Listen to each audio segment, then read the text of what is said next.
I'm doing. Do we ever have an idea what we're doing? Oh, probably not. Well, welcome back to A Drink with Crazy, and I'm very excited to be here tonight because tonight is our first night of D&D Tuesdays, which will be a fun-filled conversational night, and we'll see where this leads because I love listening to people. I don't play D&D myself personally, but my two co-hosts here do play D&D. And they love it, and I love listening to their stories of it. It sounds like a meth-fueled good time. Oh, God, we lost one of them. Okay. Well, while we're having technical issues... Immediate.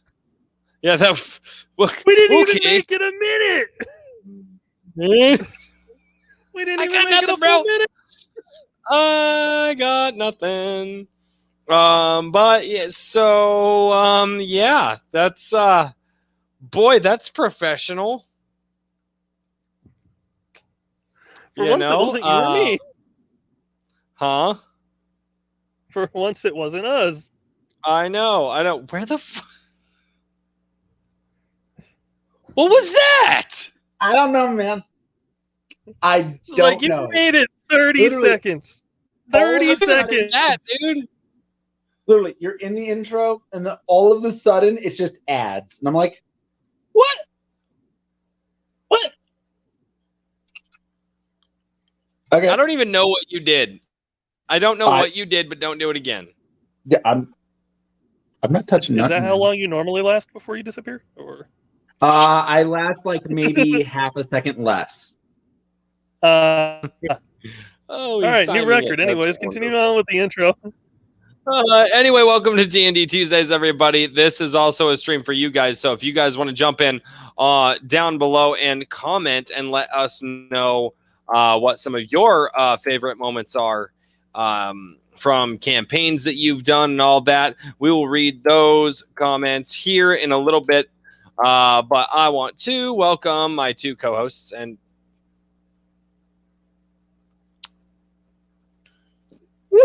hi, welcome to it was an accident. D&D Anonymous. My name's Nick, and I'm the weird guy. Bill, welcome back. I went to open our stream in a different tab, and I opened it up in this one. You guys are terrible. Yeah, you guys are terrible. We are not professionals. Not in the slightest. No, you are not. Maybe if you were a better main host, we wouldn't have these problems. Oh, I gotta keep it PG-13. PG-13. We are live. I'm sharing this on Facebook. I'm keeping it PG-13. Your family is watching. Okay. So I'm gonna start off with a question, Royce. What up? Do you know what an owlbear is? No. I thought you were gonna ask if I knew who the Muffin Man was. The Muffin Man? The Muffin Man. The one who lives on Mulberry Lane? The one who lives on Drury Lane.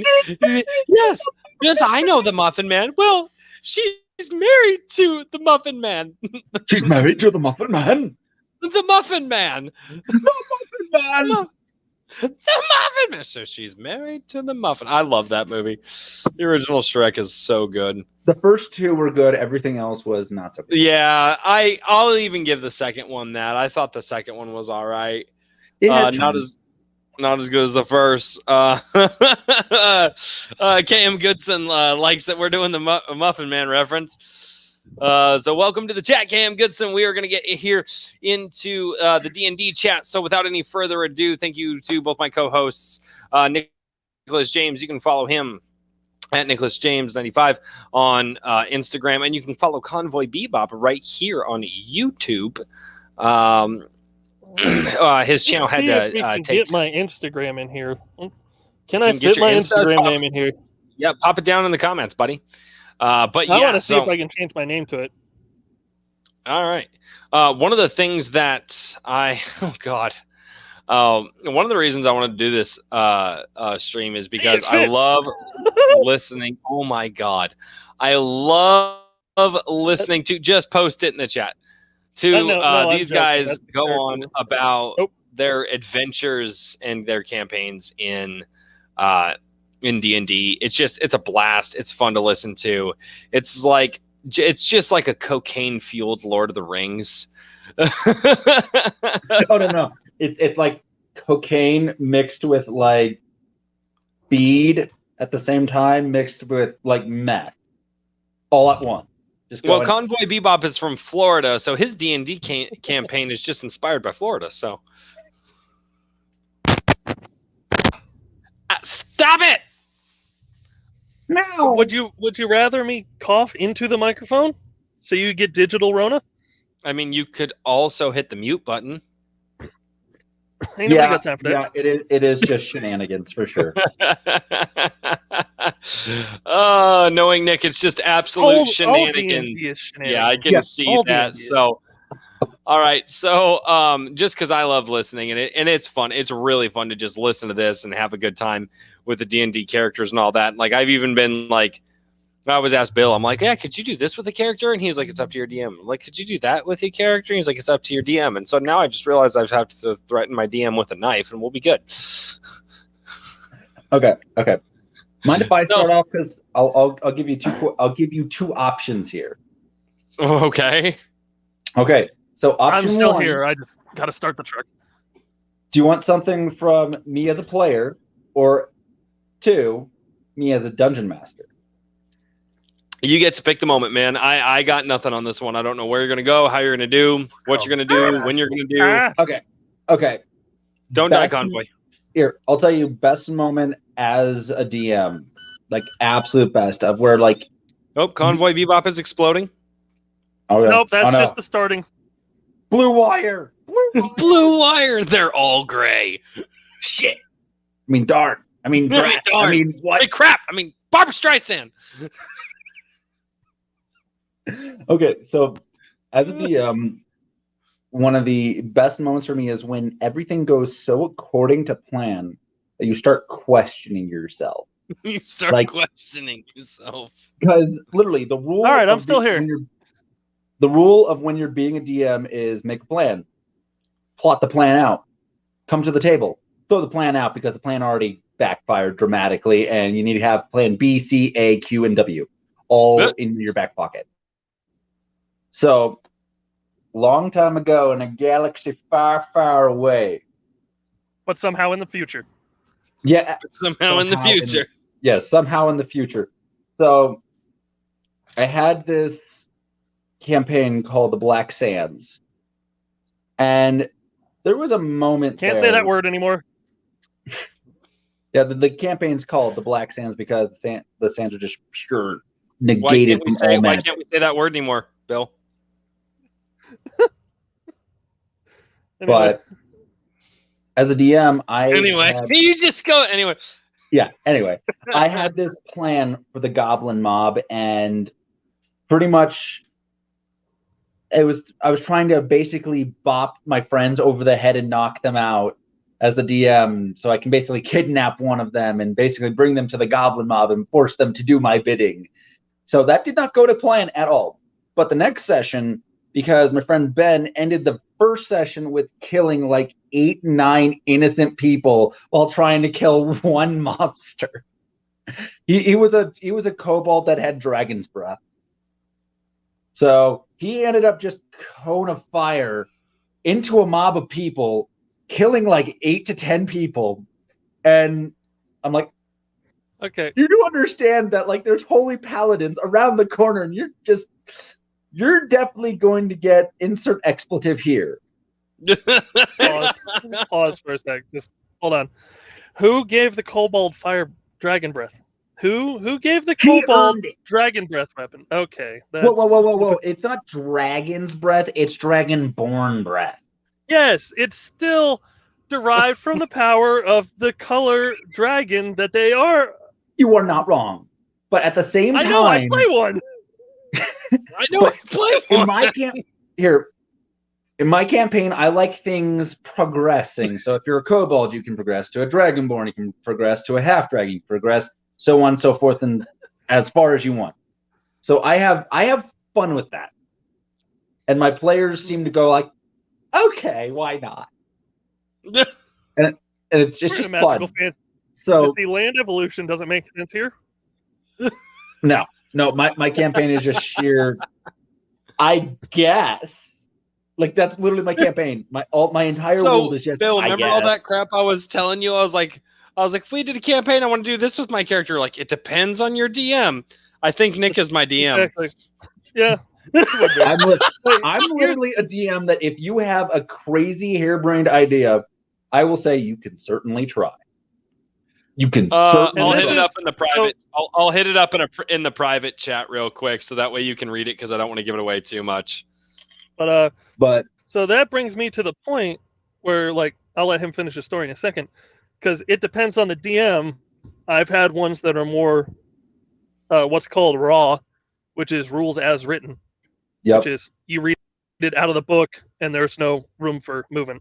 Even though the last page in the book says, hey, it's up to you guys, but nobody remembers that part. Yeah. And then there's rule of cool, which is I don't necessarily know if this is something that will work, but it sure sounds freaking awesome. Let's try it. Like me trying to Thunderwave open a magically locked door. I did that about 4 times. So I also was hungover. My character, not me. I was drunk. But so Dragonborn Fire Breath. Yep. So this is where I start planning and plotting. So I have an entire week, like in between, to plot and plan. My whole plan was I'm going to kill my friend Ben brutally in front of everybody and make him suffer. And then have, like, I had this whole thing where their dragon compatriot who was tortured for like 60,000 years was all messed up. And he's like, I'm getting. Speaking of Ben, hey, your buddy that you're trying to kill is in the chat. Oh no, that's not him.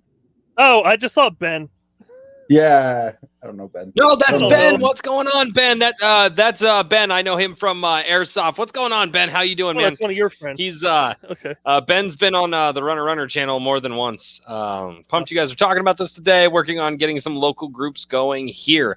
Fantastic, dude. Honestly, in these times, I think anything to hang out with friends is going to be something that you got to do. Anything to hang out with friends. That's why I'm doing this. That's why I do this now. I got anything to hang out with friends, man. So no, Ben's cool shit, dude. Ben's good. Man, PG-13. He's Damn good it. species. Yeah, cool. He's good. He's good. Shiznit. I'll have to resort to 90s Snoop Dogg words. Oh, by the way, check the private chat. This is how my character would start off, and I've kind of.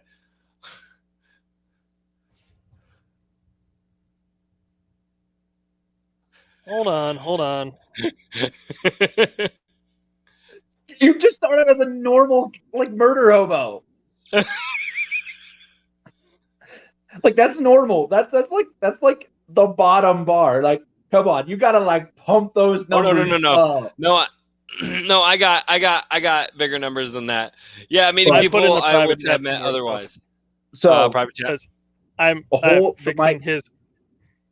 So my whole plan was, okay, I'm going to make them like really have to fight. Like, instead of, you can't fight who you're basically going up against. He's just like, nope, you're dead. Nope, you're dead. Nope, you're dead. Like, that was the whole plan there of just like, you can't fight your way out of this. You have to talk. Nikita Drees, what's going on down in the chat? Thanks for joining, man. This is going to be a good time. Another person I got into D&D. Well, first session. But, so, session comes. Zone of truth around them, basically hold person.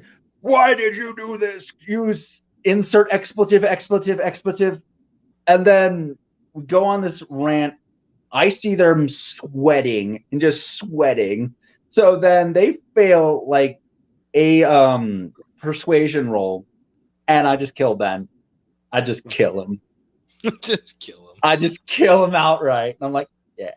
And then the paladin walks away, and they're like, and then he resurrects because the big old grandpa dragon, basically he had 3 miracles from the Raven Queen. In my world, she is the true personification goddess of death. And pretty much he had 3 miracles, which are, hey, if you're going to die here, you can prevent yourself from dying.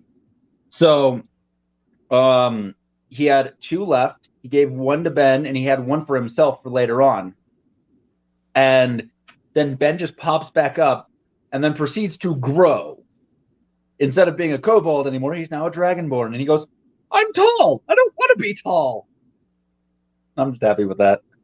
Because I made him suffer. And that's what makes me happy. Suffer. And that's what makes me happy. Oh, God. Oh, no. The convoy is typing a long thing. Yeah, I'm going to turn my cam off for a moment. No, I'm not. I wasn't. Oh.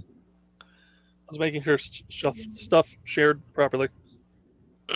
Gotcha. Oh. Is it my turn for a convoy? What's one of your favorite moments that you've been through? Oh, I have a bunch. Let me really grab onto. Because I do some. Would you like to have a rest? For lack of a better word, we can hear you, Nick. Stuff. If you're gonna walk away, Nick, mute yourself. I'm here. I was just handed stuff. Oh God. So, sorry. There's not a lot of places. Convoy's getting comfy in bed to talk about this D&D story. We might have to rate this stream I'd a rather little differently. sit up. I'd rather sit up, but there's nowhere to sit this stupid. Okay. Okay. You know what? That works. Okay. That pros works. and cons for playing D&D. Convoy, what are your pros and cons for playing D&D? Hold on. He's got to tell his story. Keep that question. Yeah, I was gonna say we hadn't got the questions yet. He wanted me to tell a story. I don't know. I'm trying to think of which one to tell. Oh God. Because I don't want to start off. He's committed, Bill. With the He's committed. Craziest one. I know. Well, because, like I said, I have a bunch. I don't know where to start. Bill, he's getting closer to the camera. You got to start soon. Turn off his camera, then.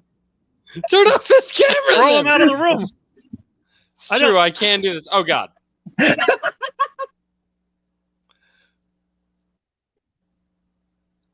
we want to start with the adventure on the island ruled by the Death Tyrant, or the part where I got shoved into the Feywild? Shoved into the Feywild. That's always fun. Okay, this is the craziest one. So, a little backstory.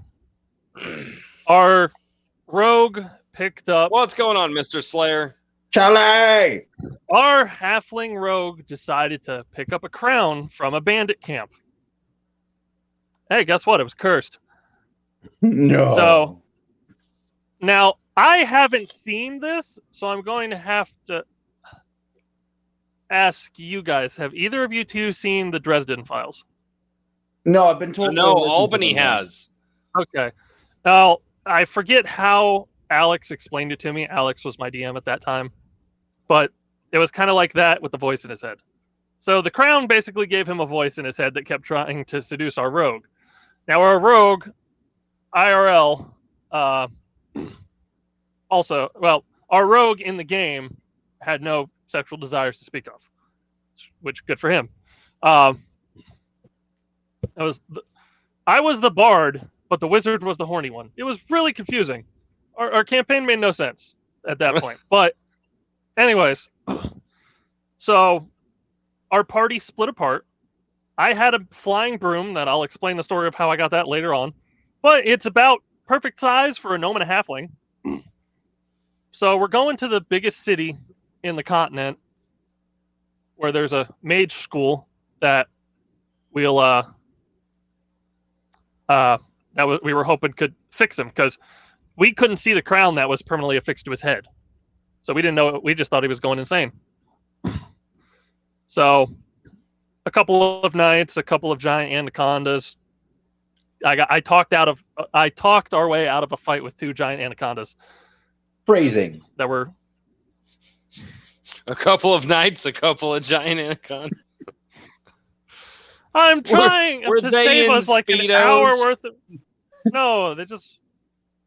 I'm trying to save us like an hour. I can make because I've actually heard this story stream. before. I know how long this is. This is multiple weeks of time IRL that this is happening. Yeah. Anyways, we make I'm it back. here for this. Yeah. So the rogue and I make it to the college. At this point, my character is 4 levels in Bard, 2 levels in Druid. That's my gnome. It's a rock gnome. I remembered the race of it finally. Rock gnome. And so it's a rock gnome? with the you never told me you were a rock gnome. Well, it's either forest or rock gnome. There's really not. He was a gnome in the base PHP. I love the layers of complexity to Bill's character. Yeah. Oh no, this is the story where it gets worse. So I have about 2 weeks, I think, to kill in game time before the rest of the party shows up on our magical folding pirate ship. That's once again, we need backstory for that later. So I end up just doing like odd jobs, organizing the library for money, being a part of the Bard's College, playing dumb stuff. Yeah. Well, it was alphabetical, and then time in alphabetical. It was, anywho. So I look up a help wanted thing that's like, we need a player to complete out a Bard troop. I'm like, well, I ain't doing anything else for another week. It was a high elf on what would have been an ancient banjo, but for now it's a fiddle. She had a prototype for the banjo. 2 halflings that each played a double bass, because that was hysterical. One of them plucked the strings, the other did the notes on the top. It was great. And then me, who my character played. It was supposed to be a lute, but I had modified it to be the modern day equivalent of a bass. And I also forgot I had a magical cittern that could cast spells by itself. So what you're saying not is my own spell slots. Your Bard troop had the low end. Yeah. Well, here's the thing. We get to the first bar. We were gonna like do a tour of the bars around the town. The high elf girl did not think to contact the establishments before we got there.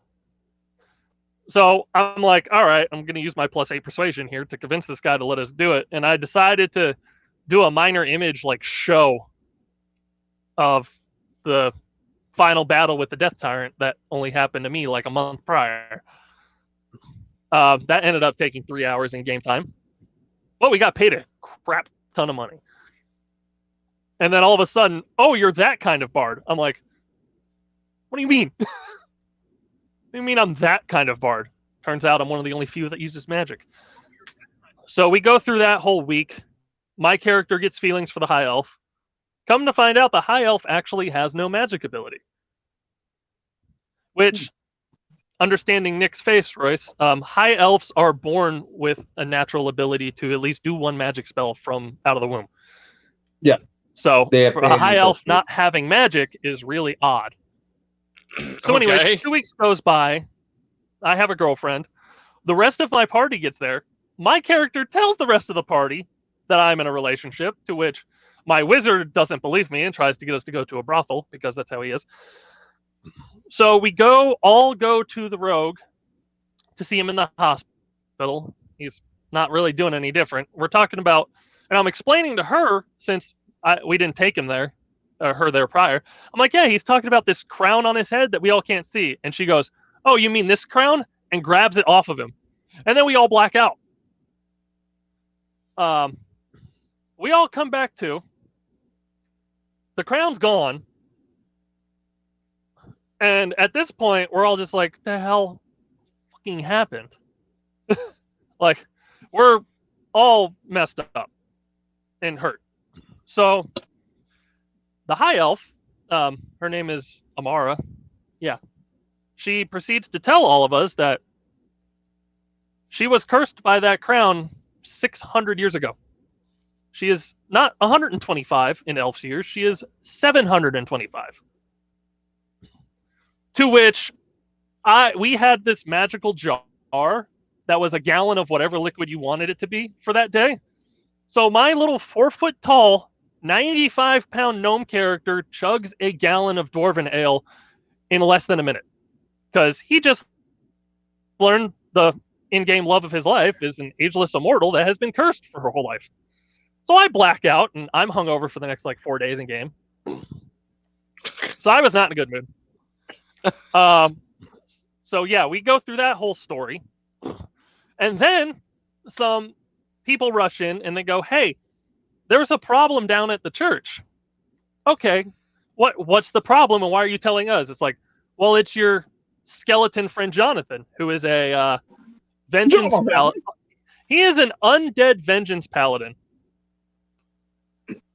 So every time he casts I don't know. We found him in a crypt underneath the library.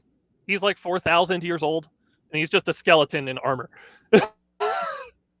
There's only 3 players in this game, so we have a lot of even NPCs. Nick's just wait, the fuck? Well, no. Here's the thing. Here's the thing. Because he's his purpose. I don't remember what his god was because I never played as him. His whole purpose was to just keep us alive. That's what he decided to do. But so as you know, Paladin is a divine class who uses holy spells. And the undead are very susceptible to holy spells. So every time he casted a spell, he was in immense pain. Anywho, we go find the church where he character. Yeah. Oh, well, I played as him once. The dude, he was figuratively and literally a tank. He was very strong and his armor was very good. But we go to the church. He went to go talk to the church to pray, and a satanic cult shows up and thinks he's their new messiah. All right, we have to fight cultists. Cool. And I'm hungover and angry. And one of the cultists shoots an arrow through the wizard's spellbook, and he almost point blank fireballs the cultist. He was very angry. This guy was from El Duce from Boondock Saints. Imagine that. Oh yeah, but El books. Duce. That's the wizard. Imagine that, but books. That's how he is. What if it's one man with 6 books? But what if it's one so man we get with done 6 with that cultist fight. You're telling me it was one guy and he was a senior freaking citizen? I love that movie. But no, so that's where my hungover butt He's just throwing books. But you get a book. You get a book. I'm a book. So we're settling down. The rogue just has to live with being cursed. The high elf is happy that she's learning magic through being a bard, through the music. So she has something to do. So she's really happy about that. And my character is still having a crisis. There is not a point that my character is not drunk at all times. But I'm still going to the library. And I'm going to the library and I'm doing research on the Feywild because I found some books about it. And I learned about the summer and winter, all the courts and all that. So we devised a plan, me and the DM, because he wanted to play. That one time we were just going to switch. So what the plan was my character was going to disappear, and I was going to make the rest of the party find me. So we go up to get drinks, and we come back down for getting drinks, and I just sit in the DM chair behind the screen. And the rogue was supposed to meet me for breakfast because I just helped him do a contract, and it ended up, instead of killing the guy.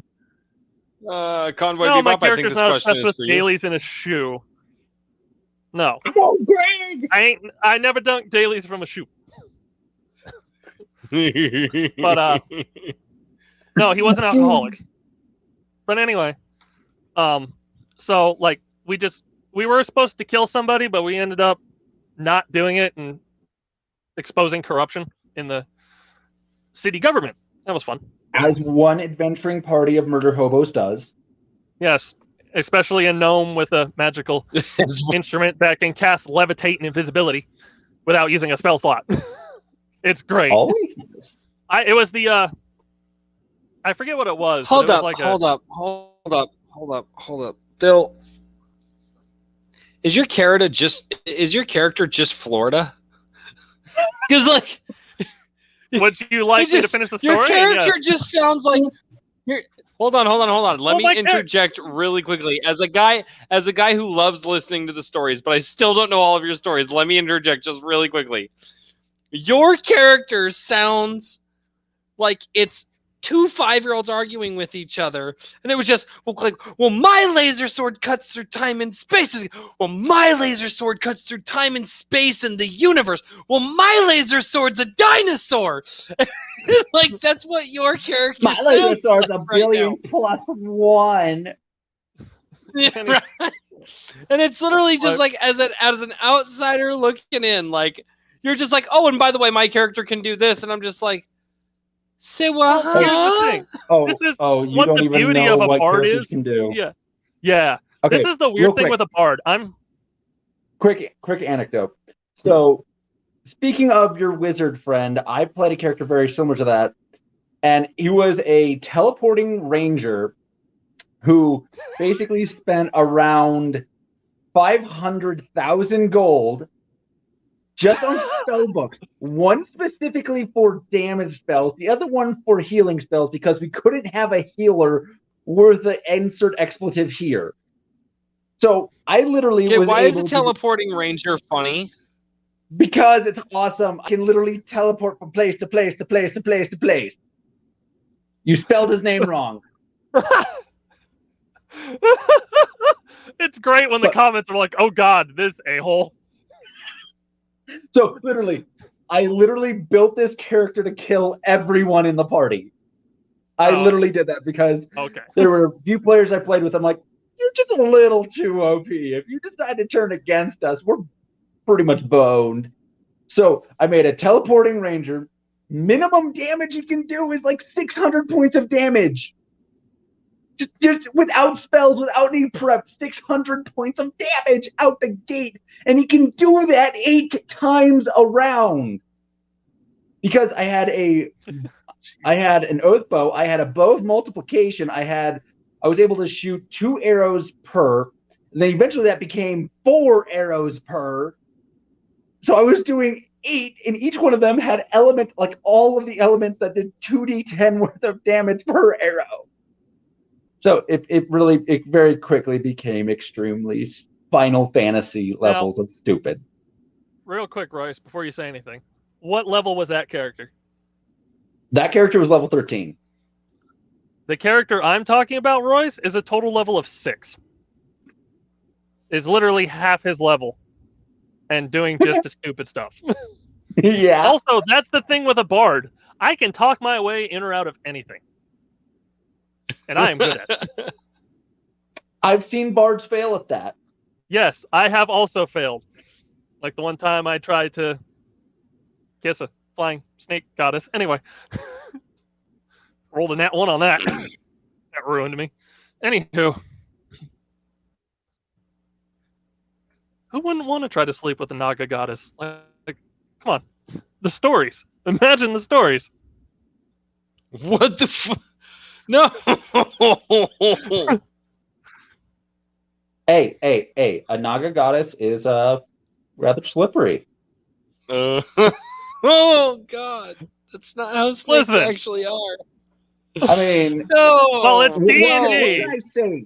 What can I say? The only next best thing is the Queen of the Yonti, okay? Yes. Anywho. Where was I in this whole... Oh. Okay. The day of me going missing. So, I just sit down behind the DM screen, and I look at the rogue, and I'm like, you get to the Bards Guild where you're supposed to meet.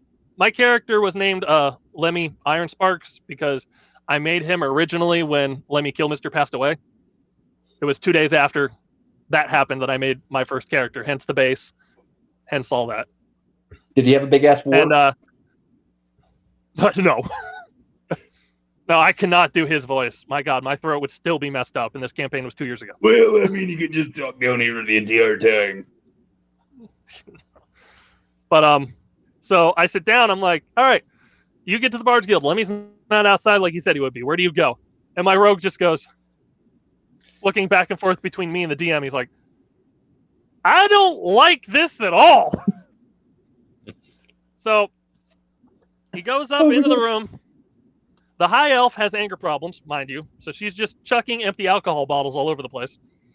Which she found out kind of what I was doing. And all that I left was a note that said, I'm going to fix this. I love you. Don't follow me. That's all Lemmy left. So. And what do? Follow him. Oh, exactly. Nobody listens to me. Nobody listens to me. Nobody listens to me. It's PG-13. Shut the Barbara Streisand up, Bill. Shut the Barbara Streisand up. PG-13 nowadays is allowed one F-bomb per recording. Really? I already used mine earlier. Well, now that means we can't use one at all. Anywho. So they go. They start. So they start going around to all the bars because they found some of the research that I scribbled down. Turns out each of the 8 bars around the area are held by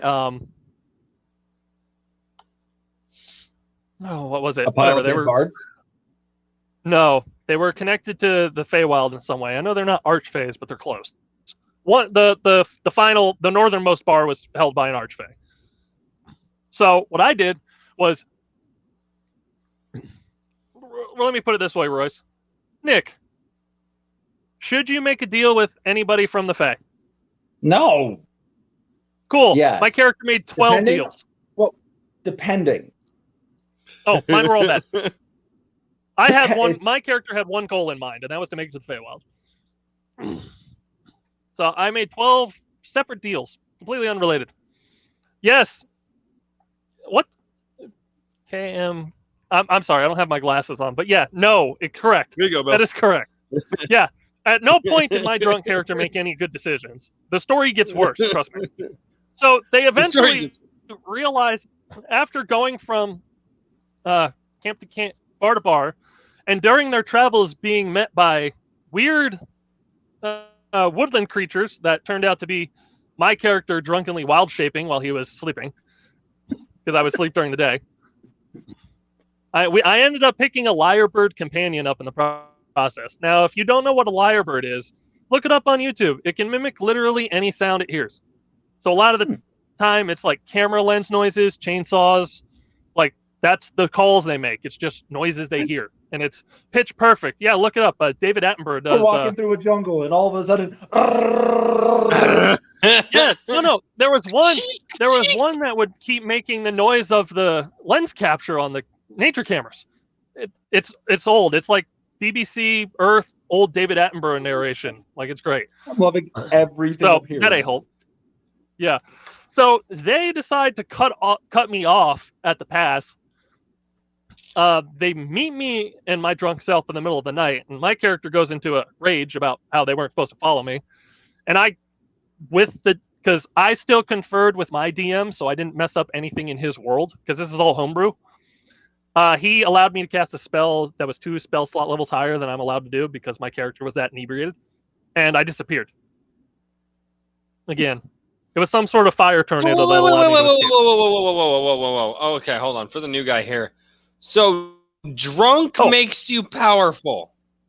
It can. No, it can. This was just like we had one character that would act drunk when he was sober and had a split personality that made him evil when he was drunk. There's once again, that story's way in the beginning. Oh my god. Okay. Quick anecdote. Okay. Because there's 2 points here. Oh, wait. So earlier when you said, I don't like this, my friend Charlie, I'm trying to get him to say that. Just, I want in a session for him to go, I don't like this. But again, about the split personality thing, I gave my friend Brandon a pseudo book of the Necronomicon that was highly cursed and may or may not have had an archlich basically in the book. So what does he do? Oh boy. They're flying on, I believe, a griffin at this time. And so he's trying to read it. He puts his own blood into the book. Big black tendrils come around, start slashing everything, kill the bird that they're flying on. They crash, and then he decides, I'm gonna walk up and I'm gonna let the book just drink this bird's blood. So then fast forward like a session. I'm trying to get my friend Charlie introduced into the campaign. So Brandon is trying to feed the book more of his blood, and then the book takes over because they fought a quick battle. He gets dropped down to 0. The book takes over and says, I'm free, and pretty much does the whole like evil dude thing, gets like super long claws, then proceeds to kill my friend Nikki's character named Mercy, who everybody in this party was contracted to keep alive. Seriously, she died basically every session. Everybody was contracted to keep her alive. So he just kills her. And they save her at the end. But seriously, this whole thing, they're trying to get him sealed up. They're trying to get this, that, and nothing. I really don't even remember how that they fixed that. But it's this really stupid thing of just Brandon going, yes, I'm okay with this. I'm evil now. So, after they catch up to me that night, they run to the last tavern, which has the Archfey, who we turns out was banished from by the Queen of the Winter court. So. I forget what the deal with her was, but it got me into the Feywild. And this whole time, they're like behind a barricaded door. The rogue is trying to shoot an arrow at me in the bar.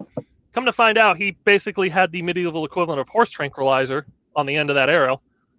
But me, running the NPCs, kept shooting the high elf, who at this point was just a brawler.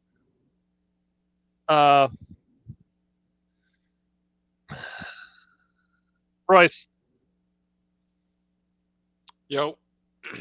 That last comment, go to YouTube and ban that person. That one. This one here. Yeah, if you could so kindly. That's a troll account. It's a random troll account. Cool. So, yeah, normally I'm the one that does that, Nick, but as I'm also on mobile hotspot and he has the YouTube pulled up already. Mm-hmm. I don't have YouTube pulled up. I can do it right here from StreamYards. Oh, okay. Even better. So, but me controlling the NPCs, I keep making it so I can't get shot with a tranquilizer arrow. Because he didn't tell anybody that it had... Oh, it was drow poison that knocks people out instantly. That's what it was. He didn't tell anyone that's what he was doing. We all just thought he was shooting an arrow at me. So the NPCs kept getting in the way. So I get teleported in the Feywild. The bartender, the innkeep actually lets the rest of them go in after me. But it's the Feywild. Time is relative. Wibbly wobbly, timey-wimey. Oh, very. So by the time they catch up to me, and KM, this is the part where things get real bad. By the time they made it to me, I was just accepting the deal with the Queens of the Summer Court. So what that was, and what I wished for, and this is at the point where the DM went back. I just love how Nick was just like, okay. Yeah, it's a bad idea. So what I got the immortality I wanted because my character was drunk and just wanted to be with the high elf forever because he's never really had that emotional connection with anybody in his 35 million years of life. I got so drunk and made a deal with the Queen of the Winter, Summer, Spring Court, and then I became immortal, and now I have to eat children. Oh, no. No, it's not that bad. But the deal that the other half of me becoming immortal is I literally lost every memory of her existence. So when I get tackled, I get tackled and she's pissed. She's like, "How the fuck?" Right? It's hard. Yep, I've done it twice. Well, because I'm quoting things. I that haven't happened. even She's done like, it "How could you do this, and that?" Yeah, and she's just screaming at me like on top, like not actually painfully wailing on me. I just look over at our Ezra. That's his name. That was his character's name. I look over at the halfling rogue. I'm like, "Who the F is this?" And then that's where we ended the session. So, come back to next section. We're imprisoned. The high elf is devastated. I have no clue what's going on. And we're in the Feywild, so the lyrebird that's been bugging me for the past 3 sessions speaks common. His name's Adam. He is a dick. Why are you big screen? Adam. Oh, yeah, I don't know. We just came up with a name. Okay, my Dr. Pepper almost fell.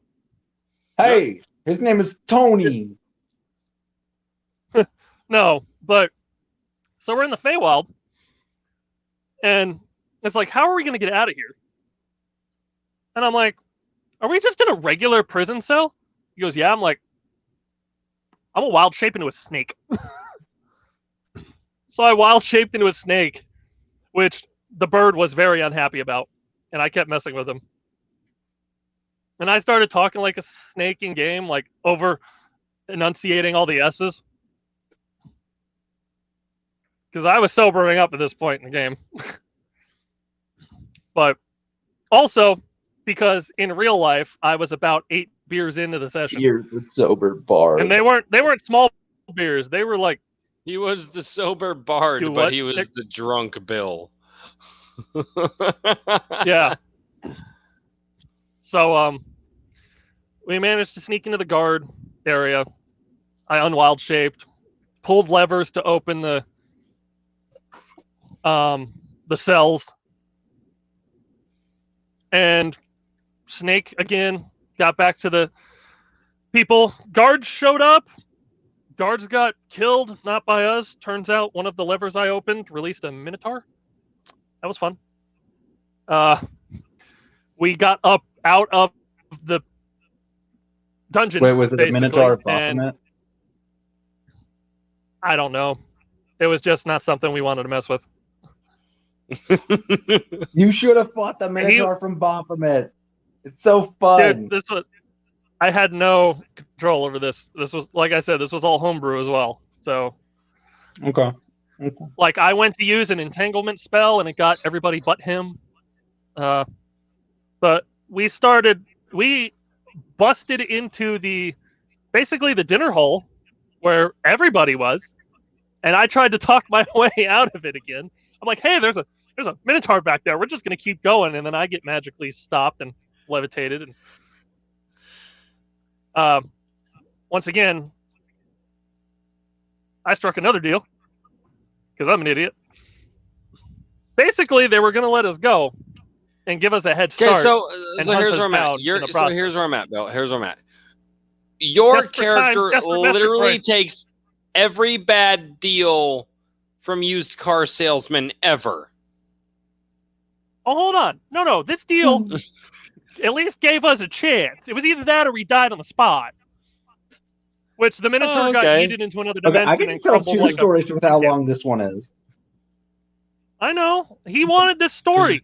This is Royce. I can leave. Like, I can just stop and we never know what happens. No, because I'm already invested. I hate this. I know where the story goes. And yeah, the bad part took it took him a week and a half to tell me his whole campaign. I had an hour and a half drive home every day, and it took him a week and a half to tell me his whole campaign. And he cut it up. He wanted all the details. Yeah, I left out a lot that I couldn't explain to him. So there was a lot. This campaign had a lot shoved into it. Like the where I went with the Bard troop and did the stuff around town, that was actually 8.5 hours of just me and the DM sitting at a table BSing and rolling dice sometimes. It was all a role play session. And we had to kill time for something. I forget what it was. But as yeah, DMs we just sat with players from time to time.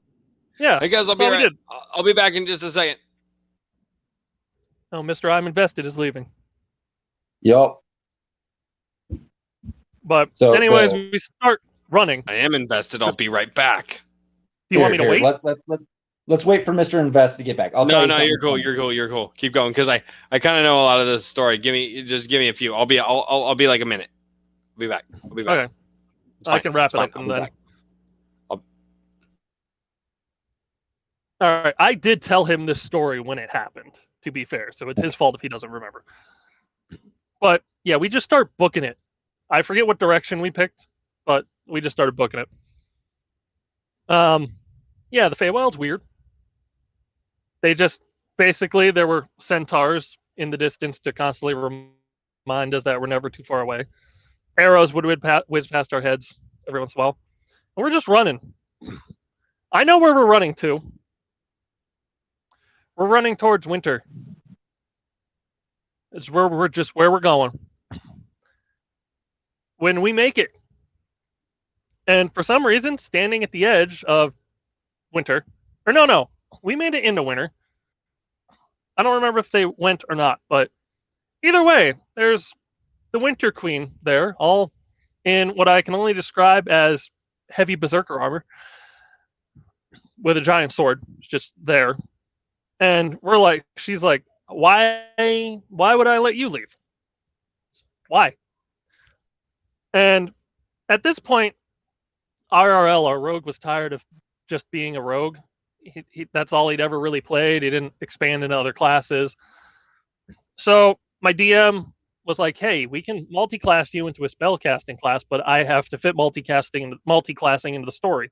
It just doesn't happen. I had a whole story thing I went through with mine, but basically now, life or death, the rogue had to make a deal with the Queen of the Summer, or the Queen of the Winter court. So he became, he got a level in Warlock with her as the patron. And we actually escaped somehow. Well, she let us escape, but we just get back into the middle of the woods. I go to that bar and I just start yelling at the barkeep. I'm like, why would you put us in? It's like, because she was part of the Winterfell. I'm like, if you were in the Winter Court, why the heck did you take us to this one? She's like, my queen would have just killed you on the spot. I'm like, we'll take 3 rooms. I couldn't argue with that. And we spent the rest of the night catching up. The rogue and the wizard kept giving me crap for something, and I cast Shatter on my own party. That was fun. I got them to leave me alone. You still there, or did you freeze? Okay. Sorry, on my screen, everyone stopped moving. I can't hear anything. I'm trying. If I ask stuff like that, I need to know, because my internet could just crash at any point in time.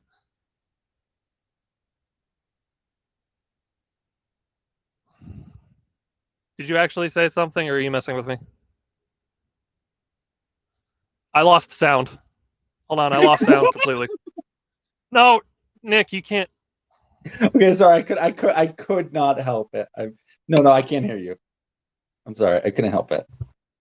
I'm on cell phone internet. That's why I was like, seriously. I'm like, you need to tell us if that happens, because I could just lose it at any time. Fair. But we never really picked up the session after we got back from that, because Alex needed more time to get the world together, and we just never came back. So, yeah, but no, if I ask you guys if you can hear me or anything, it's literally because my internet's real bad, and I could just go at any point. Fair. Yeah, mine is also in the same boat. Yeah. Well, Nick was screwing with me, like my sound wasn't working, and I was actually going to shut off my laptop in frustration. I've had a really bad week.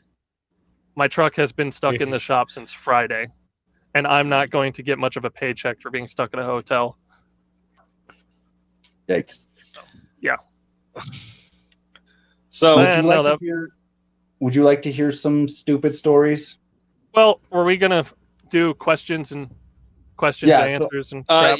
If anybody has any questions in the chat, you're free to ask questions in the chat. I know we're on a little bit of a delay, but let's get some quick stupid stories out of the way. So if you guys have like stupid stories that are like a minute or two long of some adventures, let's get those going because this is just fun to listen to. And then let's get into some teach a noob some D&D talk because it sounds chaotic and fun. And who knows, I might have to start paying for StreamYard so we can get like 10 people on, and I don't know, we'll figure it out. So here's what I'm gonna do. I'm gonna rapid fire a few story moments. So rapid fire, go. So earlier, Bill mentioned that there is a jug that can turn into any liquid you would like. I was in a party with a dude who turned it only into mayonnaise, and he literally spent like half a session literally eating it at the session. Mayonnaise. So this same character also later on, like we had this whole character. Mayonnaise an instrument? An instrument. But so later on in the campaign, he decides like we're switching characters and everything. So the DM creates a trap on a wizard's door. We're basically kind of like rummaging through just to see if we can find anything after we were the ones trying to save our other characters were trying to save the city. So he's trying to go through the wizard's tower shop, and he's a rogue at this point in time, and he critically fails on trying to unlock the door. So he gets hit with a trap of stupidity, and then he proceeds to lick, hug, and I think at one point he was contemplating marrying the door, but he does kidnap the door. So it's Mouse. He does. It's Mouse in the compressor. Bill does. I was so wasted one night. Me and friends went out drinking, and I'm not actually ordained, but I married one of them off to a emergency air compressor in our other friend's backseat. Yeah. This happened in real life, not in a campaign, by the way. He was licking his tools first, and then he licked the door, and then he basically unhinged the door and put it into a bag of holding, and was like, "This is mine now. Mine. Bye." So another story. Absolute sheer moment of sheer dumb luck I've ever seen at a table. So I had this entire battle set out to be like this thing that changes the world, that the players have to take this seriously, blah, blah, blah, blah. So the whole campaign is like they're going to this ice fortress where eventually there's going to be this massive battle where all the dragons of the council come and destroy it. Like, no, screw this place in particular. It's destroyed. The old magic is dead. It's gone, blah, blah, blah, blah.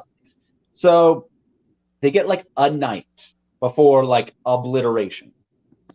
So one of them, the rogue of the party, her name, like a friend Alita, she played a character who is like the most innocent character I've ever seen, but at the same time, she tried to Mary Sue her way to everything. So she decides that she's going to go up to the gold dragon and befriend him. I'm like, okay, you're lucky you got the gold dragon, because if you got the red dragon, you are so done. He is the most merciless sociopathic character I've ever made. But the gold dragon, after a lot of rules, they're like, okay, this won't be to the death. So a lot of that battle, they just got lucky. They got lucky. They won. And then they, by the next session, made a deal between dragons and giants to fight together against the big bad at the end of the campaign. And now, Royce, I will tell you this. In D&D, dragons and giants do not get along. There's literally story after story of giants and dragons fighting to the death just because of like a stale sandwich. Yep. Hey, bro, now- pass the salt. Bam. Exactly. Any excuse they could come up with. But Jesus, now that's insane. best and worst player moment for me when I was a player. So my best moment was when I got to backstab the party. So this took planning, like 6 months worth of time of planning with the DM on my side, because there was one player in the campaign who I, as a player, did not like. That she was like, well, I don't care if you're a king, if you're a god, I'm going to talk to you like you're a child. I'm like, this takes me out of the immersion, man. So I'm like, okay, I'm playing a lawful evil vampire with a messed up sword. What am I going to do? I'm going to make a deal with the big bad evil guy and be like, hey, you blow it up, I get to stab him in the back, and then, like, I'll just let you have whatever the hell you want. I just want to basically make this person suffer. So what I did was, he blew open the door. I didn't care about anybody else. I just stabbed my friend in the back. Is like, you! I hate your character so much. But worst moment as a player would be when I actually let out of game feelings and emotions take over the character, which turned into one of the greatest moments I've ever experienced in D&D. But at the same time, it's bad because it was real instead of role playing. So my friend Alita, for a long time, she and I had this serious kind of hatred towards each other, which all came to a head when we were like in game, like a day before we're going to fight the big bad evil guy of Act 1, this big dragon that's everything's been leading up to this moment. So we get to this thing. I'm starting, like, my character, nobody ever looked into my character. My character actually has a very strategic mind. So I started asking questions. I'm like, okay, well, you say all these people are out there. Why don't we wait for them? Like, seriously, why don't we wait for them? And I was going on, and then Alita just kind of jumps down my throat. And I started off with, I do not respect you in any capacity. And then I quickly turned that into in-game stuff where we were just screaming at each other for like 10 minutes straight. And it just became just so gutturally emotional. And then every single player at the table wanted to have this heavy-duty role-play moment with me, just because it was that mindset. It was just that atmosphere there of the, like, this really deep drama moment. And even the one character that he didn't interact with anybody, he was just like, I punched the thing. He wanted to have a character moment. I was like, guys, stop. There's only really one person that should have had a character moment past that, and the DM basically messed him up. Now, this also brings me to another thing. Bad DMs. Bad DMs do not rip what the players want out from under them. So my friend Tristan, like, I had this whole plan for, like, our characters became like best friends in game. We had like half a year of building up these characters' friendship. Well, basically this whole idea of them. And Tristan at the time didn't know I was already planning, like, we're going to brutally murder my character in front of all of you. So when my character finally inevitably dies,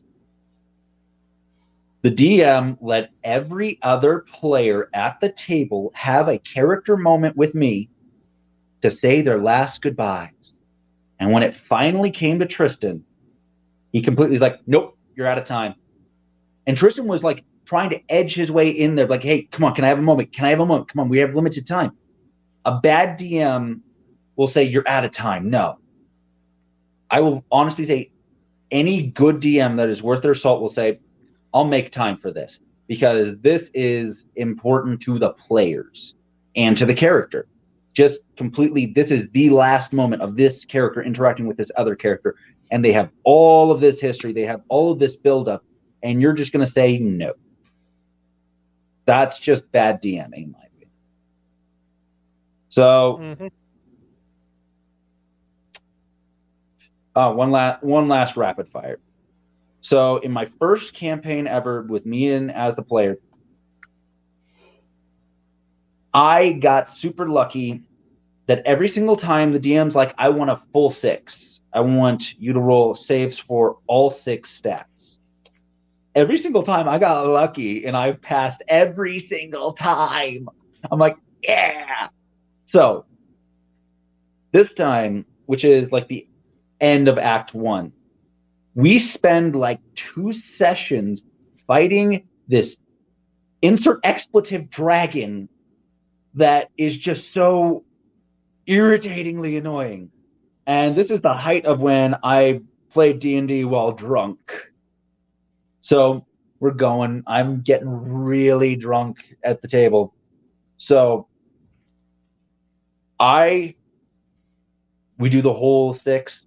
He's like, okay, since you're the only player that got like all 6, I'll give you 1 shot. Thing to know about my character at the time, he could do a lot of damage. He really could.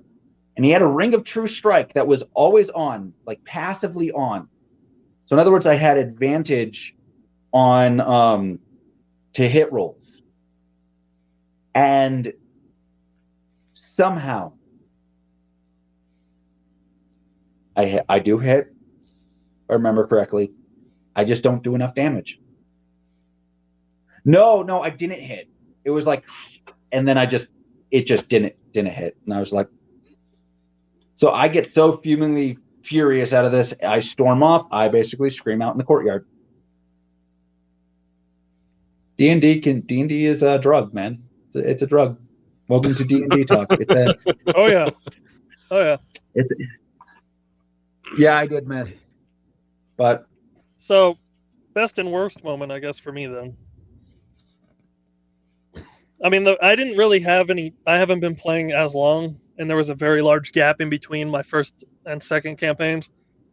But the best one's probably in the beginning of the campaign. I just give you the ending of is the beginning. Yeah, just give me a hit of that D&D. Yeah, the whole story arc for this was D&D is like good. My character heavy, because if I didn't like talk the right way, if I didn't go to the right areas first, like we could have there was a trapped adult or ancient silver dragon in one of the areas of this island. If we had gone there first, we would have killed it.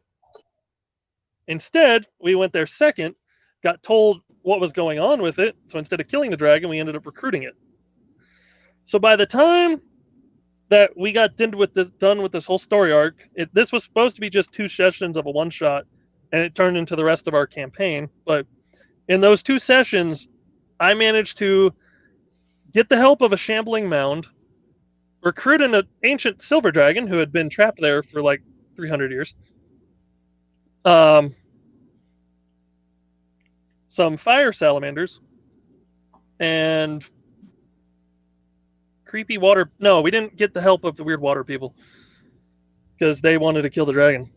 But it all amounted to this onslaught against a death tyrant who was trying to take over the island. Which, Royce, I know you don't know what a death tyrant is. And do you know what a beholder is even? Okay, no. Hold on. He has a mini of a beholder. This is a beholder. Oh my god. Is that Xanathar? No. No, it this sure is looks not like Xanathar. It's not. Okay. If you look at it, it's more purple and everything. It's just a tropical beholder, really. Yeah. So a death tyrant is a dead beholder that still has powers, which are actually sometimes more powerful than when they're alive. So we're basically fighting that in the skeleton form. Yep. But it all culminated to I rolled so high, and this death tyrant was so happy that we did all this stuff for her. Hold on. So happy that we did all of this stuff for her And I actually convinced her to go outside of her house, which was her, yeah. Taking the And layer then- effect out of this equation. Yeah. She turns the corner out to look at the stars. She starts going into this monologue on how she's going to kill me and everything else. And then I just scream now. And the first person to get the reaction, I forget the name of the dragon, but there's just a full-on dragon claw comes down and almost crushes this death tyrant, takes out half of its health in one hit because the DM just rolled that high for the and it's also an ancient silver dragon. So it's like, yay, I helped recruit people, and that made this much easier. Also, that's how we got all those crazy artifacts, like the Mac Fermita Cittern. Fuck. I can't win it! I kind of wish my friend Charlie was here. It's hard, isn't it? It's hard to be Yeah. PG-13. Yeah. Especially when you're 30. So, Bill, I kind of wish my friend Charlie was here because he could tell you the story of the Staff of Doom. Like, I was the Staff of Doom, but as the DM, but he tells it better than I do. And it's funny. I actually literally have a staff walking stick that I made that I call the Staff of Doom. And every single time that he appears, he says, Staff of Doom. Royce, did I ever tell you that first part of that campaign, how we ended up on that island? Boat crash? No, the boat got attacked by a dragon turtle. Mr. Slayer says, what do you want with me? That's Charlie. Oh. But, yeah, no, we ended up on that island with the dragon turtle. And the worst story, so I killed one of our players by accident when I wasn't the DM. Scroll back 10 years now, and we were in 3.5e. We were trying to make it to the next city, stopping a cult trying to take over something. I don't know. This was real basic. This is the DM I don't talk to anymore. And we went to climb down this ravine because it was the quickest way. And we all had to do climb checks. So I had a really nice climb check of, I think we had to do 6 of them. And it was like 18, 17, 1, 1, 1, 1, 20. And I landed great. Oh my gosh. So our tiefling, who I forget what he was, sorcerer, I think, goes to climb down. Now, he's like 6'7", very big tiefling. He does his climb checks worse. So I'm like, okay, I'll cast Featherfall. I rolled 3 nat 1s at the end of mine. So I had to cast Featherfall on myself, and I got the 20 on the Featherfall. So I landed perfectly. Tiefling fails. I go to cast Featherfall on the Tiefling, and I roll a 1. So instead of him Featherfalling, I embed him 10 feet into the ground. He does not survive. And then 10 minutes later, our paladin NPC gets eaten by a dragon. Like, this is just the ravine of doom. And then that's where that session ended 10 years ago. Oh, that's funny. I have a story. That was we never. I have a short story. The delay is killing me. Yeah, Okay, there's a delay. Yeah, because we all stopped to talk and. Yeah, I have a Bill first. Bill. Okay. That's where. Go with what you're saying. Yeah, that's where that session ended. Our rogue in that campaign's computer died, and then we just never played it again. And that was my last campaign of 3.5e. And then that's when my next campaign was 5e, and it's simpler. It's not as in depth because 3.5 you had a skill check for everything. 5e just kind of lumps it all together. Skill check. Yeah. Before we go into a next tangent here, do you have any experience with Pathfinder 2? I had like a session with Pathfinder 2, and then I was like, I am good. I have a lot of people that are like, oh, I really want to play with Pathfinder 2. I'm like, I didn't play with Pathfinder 1. So Pathfinder 1, like I have a little experience. I wouldn't say I'm experienced with too much with Pathfinder 1, but it was fun because it's basically 3.5, just a little bit weirder. 3.5 does work well with Star Wars campaigns. That is true. But, okay, what's your favorite edition, Bill? I've only really played 5. Okay. Would you like to hear a quick story of how I killed my first player? Yeah, sure. So it's actually very similar to the story you just told. So nobody's asking questions in the chat. Yeah. No, ask questions, share stories. That's one thing. Like, if you guys have a quick story that you can share, like, my favorite time was this thing happened and this thing happened and die, or like whatever. Like, share that in the chat. And part of the reason why we're doing this is to hang out with people, and the more people we have to hang out, the better it is. So just let us know. We'll eventually add more guests. The 3 of us will not be going anywhere. Yeah. So, first player ever killed.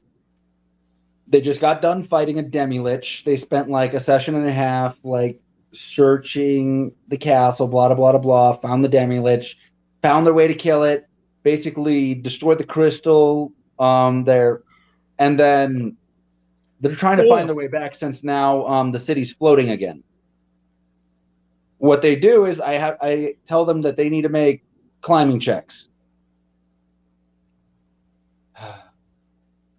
Yeah. Curse Dice. Nikki needs to join. She has stories, man. But she's the character. She's the player that basically died almost every session. And even in this campaign that she's in, she's died. I feel like almost. I feel like that would be me. I feel like that would be me. So they're making climbing checks. Everybody's doing pretty solid.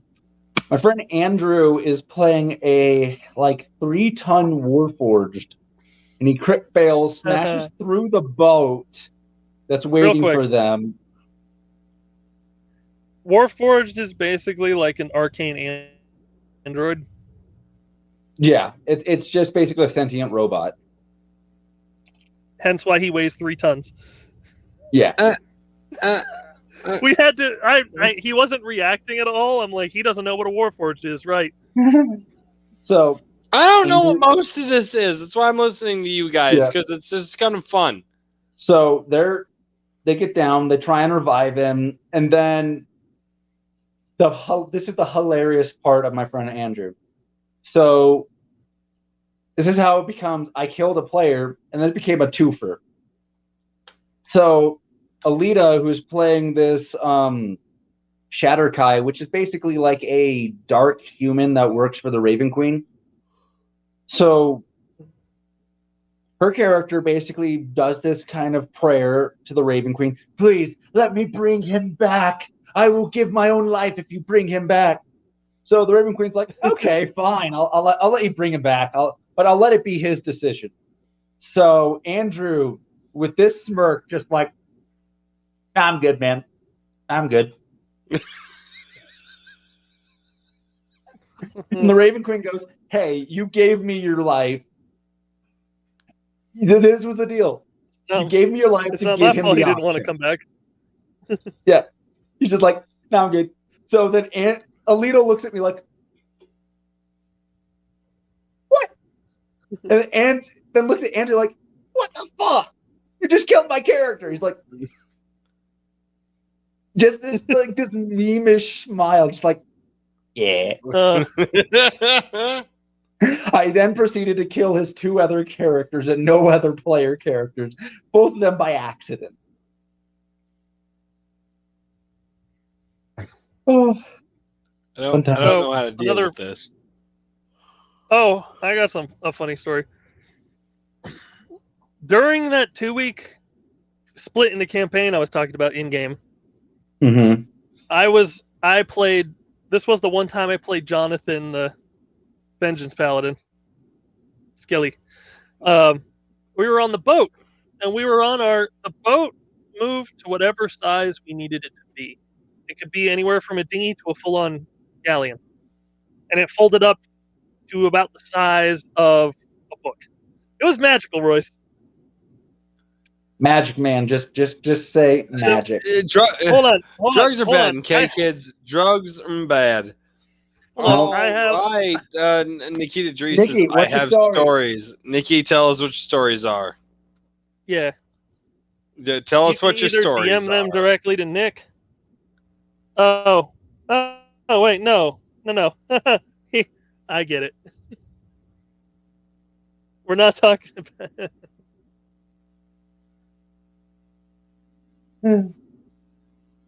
Yes, Charlie. I am. It's been on the tip of my tongue for like the last 20 minutes on how you joined the campaign in that one shot. It was just. Hey, if it's a short enough story, go ahead and tell it. I gotta look up a picture for the memes. He atomizes someone.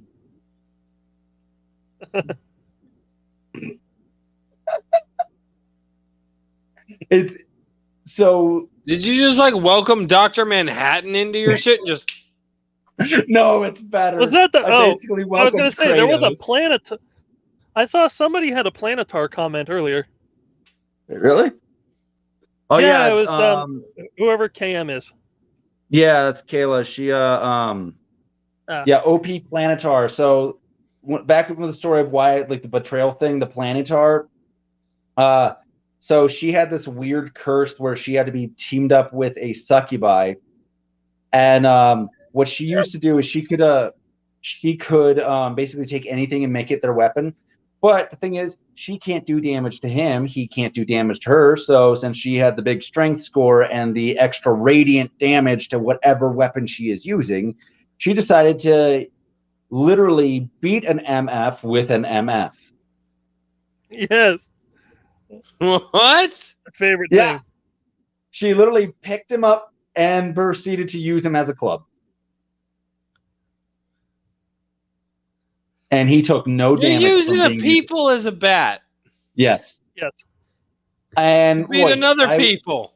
I will tell you, there was many times. Why do I feel like there's a lot of squish between the people?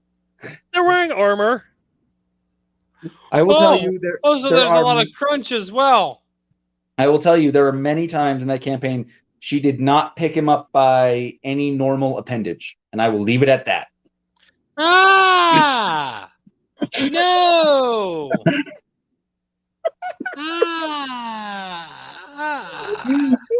Y'all are weird. Oh my god. Oh my god. So here, let me tell you how Charlie entered the campaign. Hey, real quick, decided that. Hold on. I lost it. I'm trying to share my screen real quick as a joke. Oh. Hold on. I worry if this is PG. Sorta. Sorta. Yeah.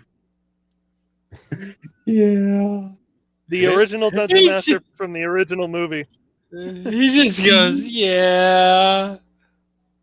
Well, what's funny with this character, Royce? This is from like the 1970s D&D movie. That's Dungeon Master. That's what makes it even funnier. You ain't got to explain nothing. So there was this one time where we were bringing Charlie in. Charlie just rolls dice and he just rolls them too well. I'm like, you're in my campaign. There's no exception. You're saying yes. He's like, okay. So we bring him in. Yeah, he's just like, okay. What? Sure. So he's like, I don't know the hell I'm walking into, but whatever. So we do this one shot where I'm just messing around because only 2 players showed up besides Charlie. And pretty much their whole thing is they need to go fight a dragon. Barbarian named I tamed a manticore with nothing but a bag of beer. That's supposed to say bag of bread. I think. If you have a bag of beard hair, that's even weirder. But Totem Warrior's always nice. Nice. So What the hell? What's going on? Wait, bag of beard or bag of bread? Yes. The answer is yes. No. It was beardy bread. The bread was beardly. It was Like, wearing seriously. the belt of dwarven kind. Also, it's okay. So you guys got to translate for me because I need some serious like nerd talk. Took 2 extra levels to get my totem animal once I decided to take a totem warrior path. And then here we go. Anyway, said Manticore is best friends with the owl bear companion. So her bag of bread, not bag of beard. Okay, it was a bag of bread. That would be hilarious though. What are you people smoking? It's just totally acceptable. Let the crackheads explain. Okay, yes. Let us explain. If I'm from reading what she said, what city were the creators of D&D from? If you can say it in the chat, go for it. What city and state were the creators of D&D from? Smoking D&D. D&D is a hell of a drug. Because if it's Florida, it makes sense. If it's not Florida, I said it's the Midwest. It's California. If anybody wants to answer it further before I do, it's the Midwest. If nobody else says it in chat, I'll eventually say it. 5, chat. 4, 47. W. No, wait. W. Okay, I think we're there. 1. Gary Gygax is from Chicago. Oh, that's right. It is Gary Gygax. Yeah. Yes, it is. Wow. That's also Illinois. So, yeah, Yeah. Fuck that. So specifically, which Chicago. I can almost spit to Illinois from where I am. I actually work in Illinois every day. Now, let me see if I can make sense of what Nikita's saying here. I'm willing to bet that she fought a manticore. She had a bag of bread and then did an animal handling check to convince the manticore to chill out. And then in 2 levels, she got so she's a barbarian, so they can have a familiar of sorts if they take the totem path, which is it's just a subclass, and I need more time to explain this, to really go in depth on this. But pretty much, we'll just say because she's a barbarian, she gets a pet. We don't have the time nor the crayons to explain this in enough detail. We don't. And I mean, look at that face. Yeah. But pretty much, I don't know if I'm there yet, guys. And I'm guessing that her companion was the owlbear, are now friends. Is that correct? That's what I got from it. Yep. Bag of beardy bread. Bread, I swear to God. Bread, I swear to God. Another story I have. So I'm going to throw this out there. As the newcomer to this, I'm just listening. I just love listening to the stories. It's fun. So for people who are like, why is this guy who's not into D&D want to host a D&D like talk night or conversation night? And here's the thing. The goal is to make him play. I absolutely love mythologies. I love different games. I love people with imagination. I love so for Nick, and Nick can testify to this. I can talk comic books really, really well. And he hasn't read them. And I've never read a comic book. But I research them and I study them. I wouldn't say that I'm less of like a comic book fan, and I'm more of like a comic book student, right? That's how I would classify myself, because I love comic book characters. I love them. They're endearing. I think like some of my favorite ones are ones that don't get a lot of screen time. I would really, really, really, really, really love to see Terry McGinnis You know, I mean, a live action Batman Beyond would be great, but I love comic books. I love a lot of the stuff that I grew up with as a kid. So for me to listen to these guys go on about what sounds like just a cocaine-fueled version of Lord of the Rings is an absolute blast. Here, I will... And so that's why my confused face is always on, because I'm just like, hey, all right, because I feel like I don't, like, if I decided to actually step up my game, I'm like, all right, I'll come up with the character. Give me 2 weeks. Give me 2 weeks. Couple of lines of cocaine, many lines of cocaine, and I will. What up? Responding to Nikita there. He was born in Chicago, and at 7 or 8, somewhere at a young age, something happened, and his parents actually moved up to Wisconsin. So Ohio was kind of close, but I called the animal handling check. I called that. Yeah, I mean that's the only. What else would it be? Wait, what? Friends with animals? That's a spell. You can got use an at 20 yes, plus it is. I have that spell. My animal handling. Animal handling is a skill. So he not only got the highest dice roll you can, it adds 5 to it. So he got a 25 out of 20 on a handling. And then her wisdom was probably a 20 on the stat, which makes it a +5 to it. So it's not just a critical success. Not necessarily. It's like... All right. So if she had proficiency in it.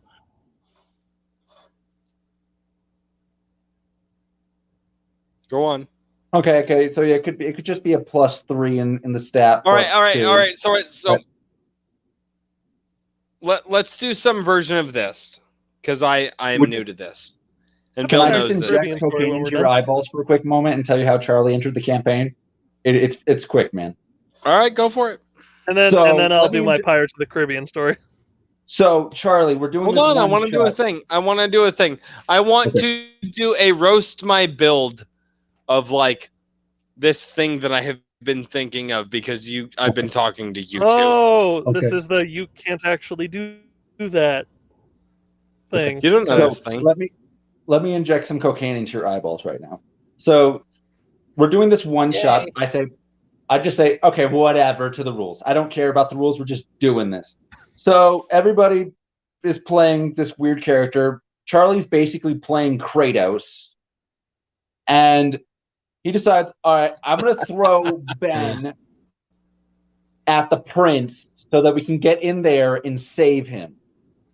Charlie ends up I don't remember what the roll was exactly, but it was just such a great roll. It was like, all right, now I want you to roll the distance, how strong, how many miles per hour, like meters per hour are you moving him?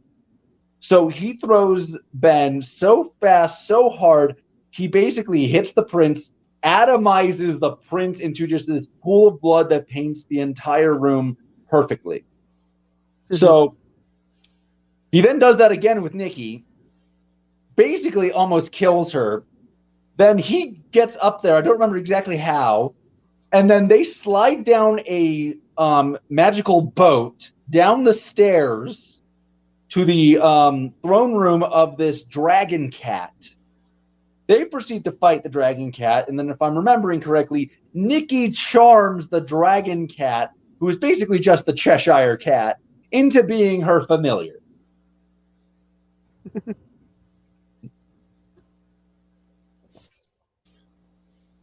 All right.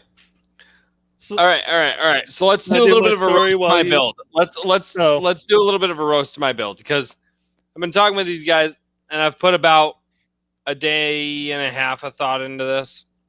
It's been more than that. We talked about this last week.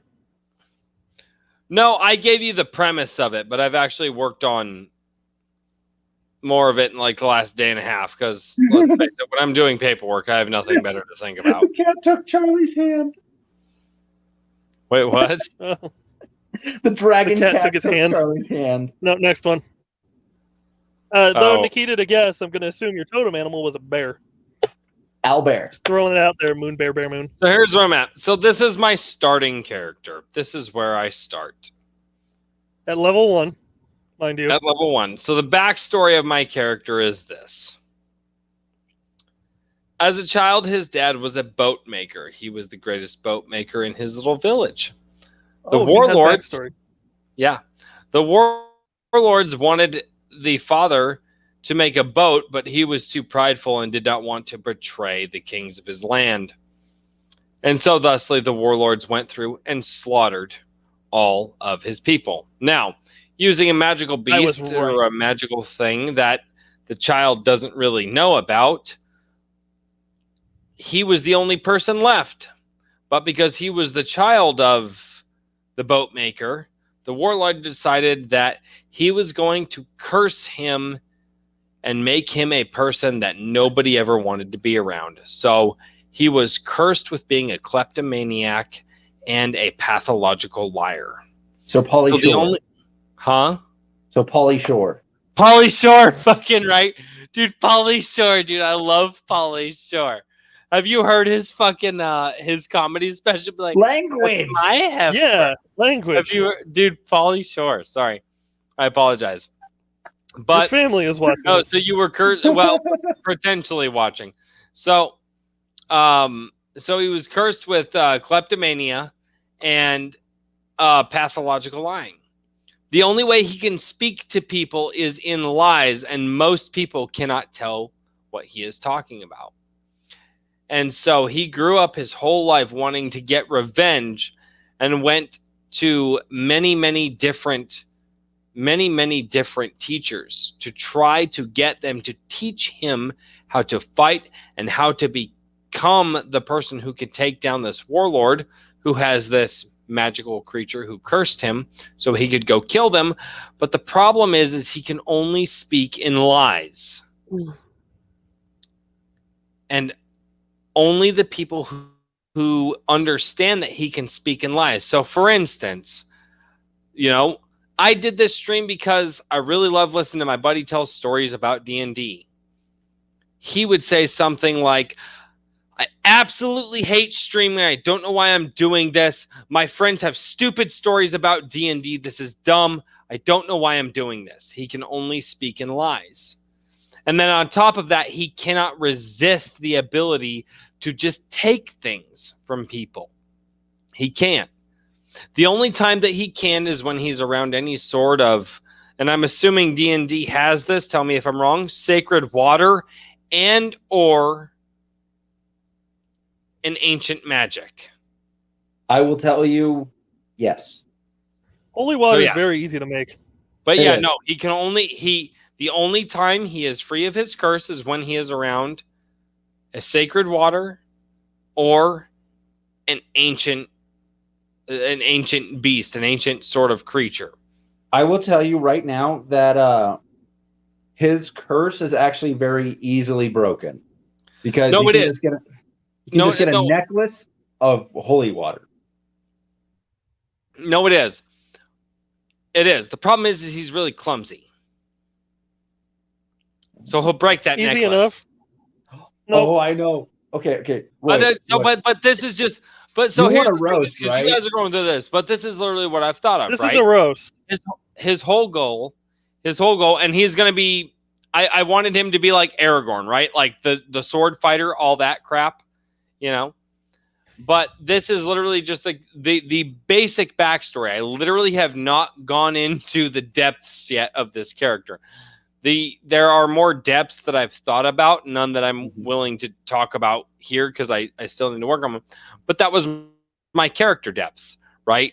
Like, this is the guy.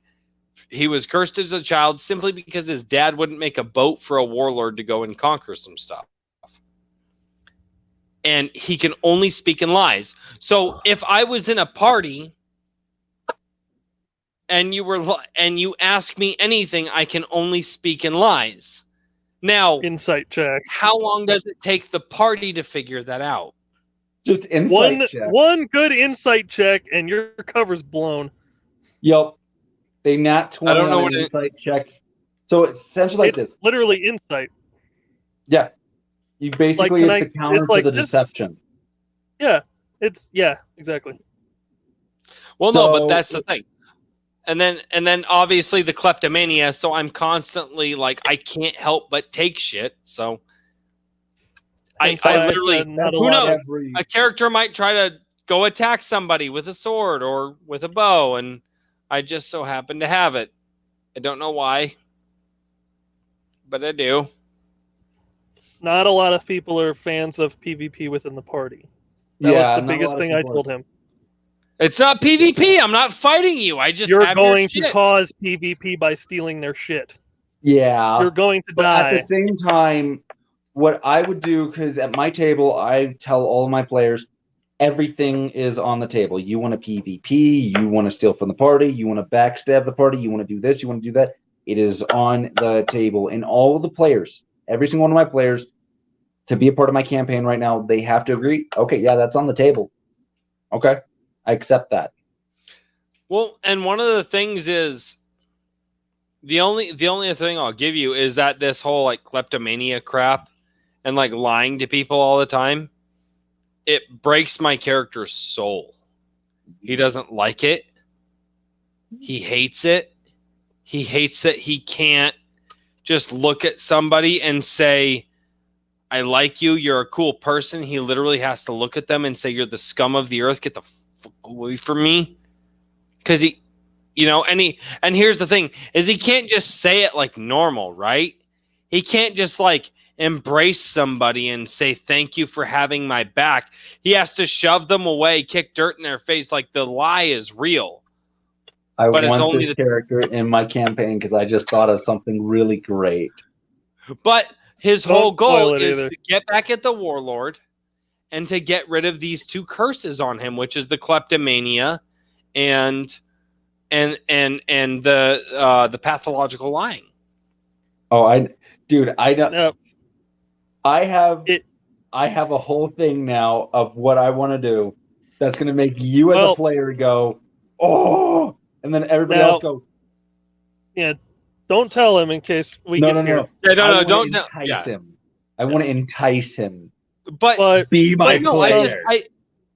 Bill, go on. Sorry, Bill. Yeah, roasting some stuff.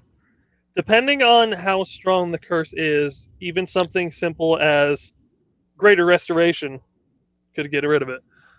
Spells to keep rope from breaking.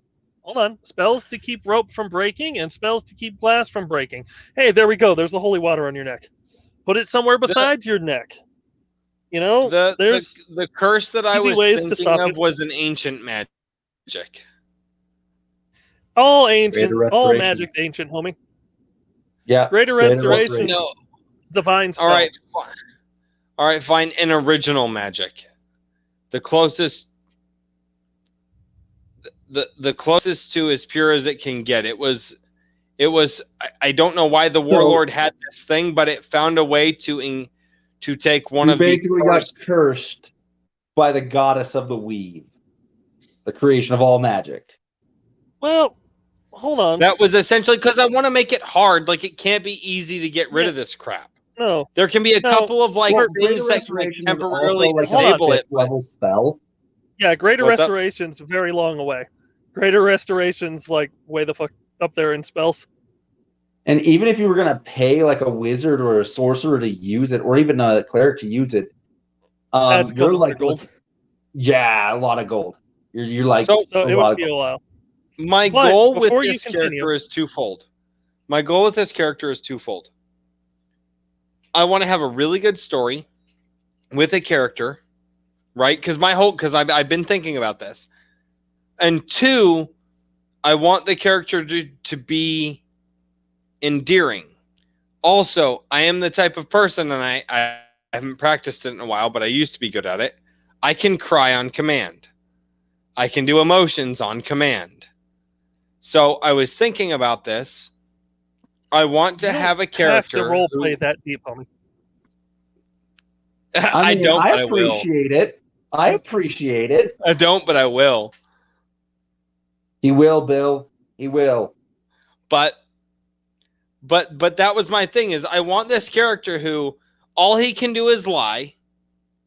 right? So imagine trying to fucking order a beer, but like all you can do is lie.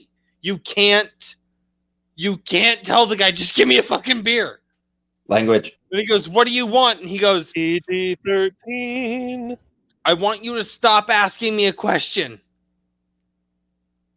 And he goes, okay. And the guy walks away and he's like, oh my God. Like, can you imagine that? Yeah. The love interest comes up and she goes, I just wish you would share your feelings with me. And he's like, Love interest. why don't you just, he's like, why are you asking me this? I don't want to share my feelings with you.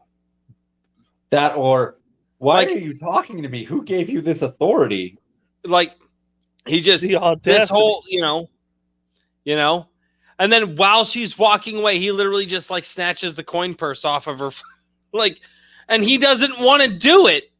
He doesn't want to do it. He doesn't like that he's doing this, but he can't not because he's cursed. I want to play with this character. Real quick, this will probably help Nick. It doesn't have to be like ancient magic. It could be your forgotten art. Yes, exactly. Like Liar Liar with Jim Carrey. He doesn't have a choice. He knows it's happening, but he doesn't have a choice. Yeah. No, and that was... Yeah. I don't know. I had this thought, you just have this warrior character. Because warriors are usually noble and they're noble and they want to fight for the good of people and they're honest and so I was like, well, what if you had a warrior character who was still an honest character but couldn't express it? Who still cared deeply, to but you out in a way that you have sleight of hand, which is going to be a challenge in itself. Yeah. All right. Like I said, I had this thought that, like that would be, I want a character who he's interesting. Why is he a kleptomaniac? Why does he want to, why is he a kleptomaniac? Why can't he tell the truth to people? And it's anything. Hey, do you want a cheeseburger? No, I hate cheeseburgers. Why would I want that? And then, like, literally the party would have to figure out, oh, he actually loves cheeseburgers. He would love to have a cheeseburger right now. Cheeseburger. I would like a cheeseburger. A cheeseburger. And, or just anything. Like, him sitting there thinking about, well, I want to find my dad. I want to find my father. Well, his father's dead. He can't find him. He misses his dad, but he can't say that. He can't say, I miss my dad, because his dad is dead. And so the opposite of that is his dad is alive, but his dad isn't here. He's like, I want to find my dad. I mean, my dad's at home. Like, he can't, I miss my parents. He literally can't express to people. No, I like the idea. And I don't know. I just had that idea because I was thinking about it. Well, like, what if he's a chronological liar? Like, why? And like, literally lacking the ability to tell the truth. And I'm like, oh wow, that would screw with my head. You don't want to seduce the dragon.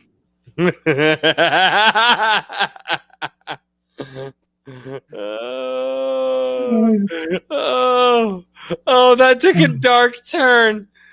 But like, in all reality, like,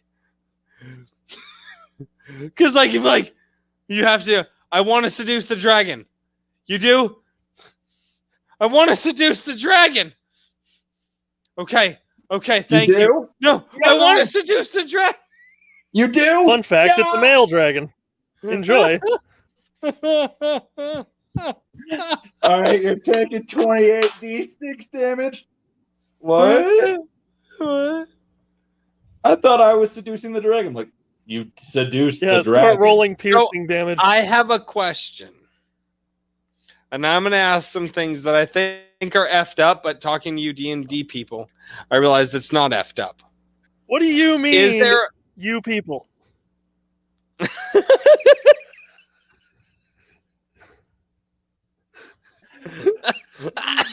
have to pee.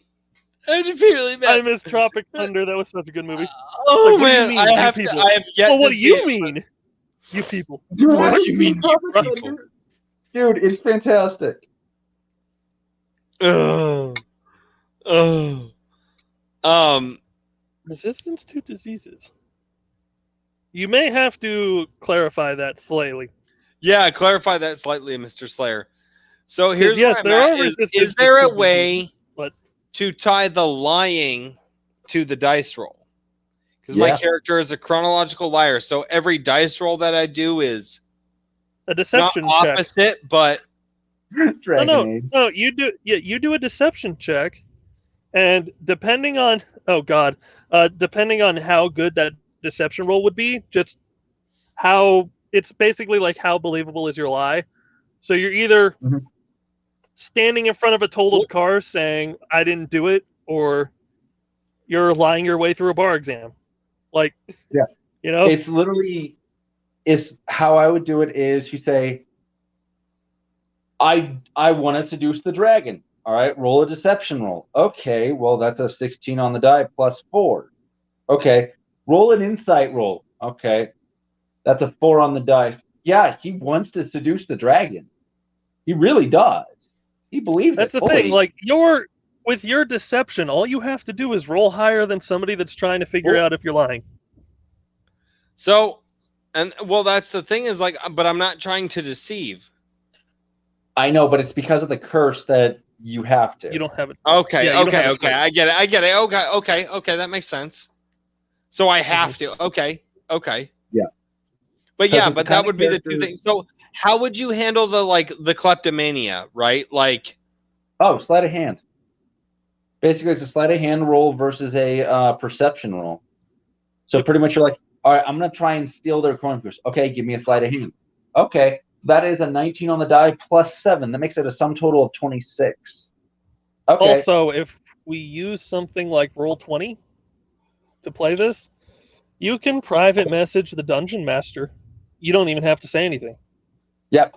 I have my player. What I do at my table is I forgot that was a spell. Yeah, I have cue cards that my players can just hand to me. And pretty much it's just little secret messages. Remove curse is a 3rd level spell. Yeah. But I forgot about that. What I like to do with remove curse is no. Because I find that's a little too easy and boring. Well, so I would like to develop a character that has, and I might be going too movie here, but I want to develop a character that, he has an arc. Mm-hmm. He, again, imagine a person who literally cannot tell the truth. So they hate stealing. They're a good person. They're literally put into this position because for some fucked up reason, damn it, PG-13, a warlord somehow captured a creature from like the old magic, like the oldest of magics, and I was cast to curse him. Whatever. Here, I'll put it to you this way, Royce. There's never a dumb idea in D&D. There's only dumb executions. So that's your part. I've been there. But I had a paladin throw me like a football. Your idea is actually, I like it a lot. There's a lot of potential there. The only thing that I would say would be, it would get really old really quickly as a player, because doing those, you're going to have to roll dice every single time. You're going to have to essentially always come up with a quick lie or a quick something at all times with every player at the table. And it's not something that would be a prolonged story arc for a character, because there's a lot to it. and it's just something that would eventually tire on you and the players. That's what Jonathan was. He wasn't a vengeance paladin. He was an oath of redemption, and he was okay. My bad. I don't think Royce wants to play a paladin. No, I mean, I could. I'm more of the warrior arc, because if you think about it, a guy who can not tell the truth from the time he's a child. Warrior is a very broad term. Yeah, do you want to be a fighter, a barbarian, a ranger? Whatever is going paladin. to be the easiest to convince a person who I can only tell lies. So whatever part of that is going to be the easiest to convince me to fight and defend myself and go after the warlord who killed my father and rogue? then used Rogue whatever fighter. this ancient thing. Here's the thing. Rogue fighter. Yeah, well, start off as fighter and eventually work into rogue. But the reason I suggested fighter instead of something beefier is because he needs the dexterity for sleight of hand. Yeah. The only other one that I would suggest is Ranger Rogue. Just because that'll a good help one. Because it would help with, like, you could do a melee ranger and then you could basically cross class into rogue just to kind of get that sleight of hand up a little bit more. Mr. Slayer, what are you saying oof to? Are you saying oof to a ranger rogue, Charlie? But I mean, a ranger would make sense if you get, like, kicked out of every town you're in. You have to kind of learn to survive in the woods. Yeah, it would make sense. You'd be more like Legolas than Aragorn at that point, but I mean, Aragorn himself is a ranger. Yes, I know. Yeah. Ranger's so broken. To an extent. Depending on the subclass. Depending on the subclass. To be fair, in the base player handbook 5e, I don't watch Letterkenny. I just know the memes. Still new. But like, base player handbook Ranger sucked. Yep. The, like, base PHB was not good. Rogue is always broken. Yes. Like, now, extra actions and assassinations. Now, so Bill, that character I was telling you about earlier, the teleporting ranger, he was like 11 levels Horizon Walker Ranger with 2 levels Artificer. Ooh, Artificer. Just so I could just so because once you get to 11 levels in Horizon Walker, in just original base Xanathars, he could technically make infinite amount of shots as long as he kept moving 10 feet. Yeah, so the DM and I were like, "Hey, let's nerf that and just, like, leave it at like 4 extra shots." That already toppled. What is Mr. Slayer saying? I convinced.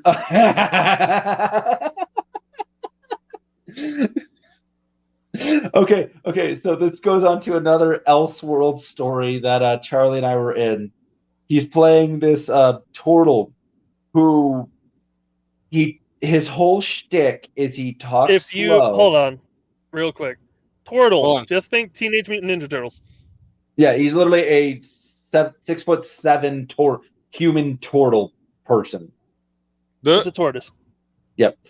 So he can. What happens is that he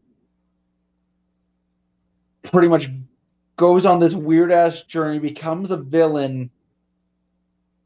Charlie, am I thinking of the right one? Because, long story short, he played a character who was screwing over very the party. fast. We are at the 2-hour mark, and I gotta cut this stream because I need to go to bed. Okay, here, I'll finish this up real quick. So Goliath Swashbuckler, who screwed over the party, got sent to another realm, then proceeded to find out, like, because Water was trying to kill him, because I don't remember exactly why Water was trying to kill him, but he convinced Water with such a perfect persuasion as Water is all sentient because he is crazy or the world is crazy or Water is actually real and sentient. And he was able to persuade all of the world's water that wanted to kill him that he was dead. What the fuck? That's so messed up. He also befriended Earth and Fire. That's so messed up.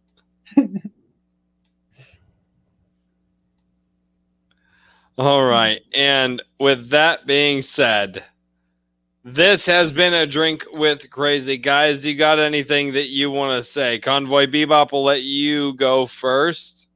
No, I don't really have anything, actually. No? No.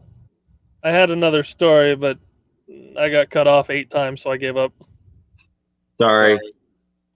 Next Tuesday? Oh, yeah, we'll be here. Oh, yeah. Next Tuesday. Nick, anything? D&D is a hell of a drug. D&D is a hell of a drug. It is. All right. And with that being said, don't forget to follow these guys over on Instagram and YouTube. And we will see you guys all next week on D&D Tuesdays, which is going to be a regular thing here on A Drink with Crazy. And I hope you guys all had fun with this. And we'll see where this goes. We might. I enjoyed talking about this. Next week, I think next week's topic should be character builds.